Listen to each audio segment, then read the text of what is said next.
মামলা কি হয়েছে, সেটি হচ্ছে আমার গাড়ি ভাঙচুরের মামলা।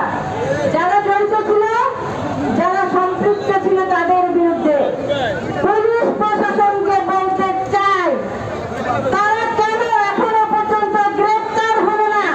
এই মামলার আসামিরা কোথায় আছে? তাদেরকে ধরে নিয়ে এসে অবিলম্বে গ্রেফতার করবেন, না হলে আপনাদের সম্পর্কেও আমাদের বক্তব্য আছে। সুতরাং এখনই সতর্ক হয়ে যাবেন। আজকে বিশেষভাবে বলতে চাই যে আপনারা দীর্ঘদিন ধরে ফ্যাসিস্টের অধীনে ছিলেন।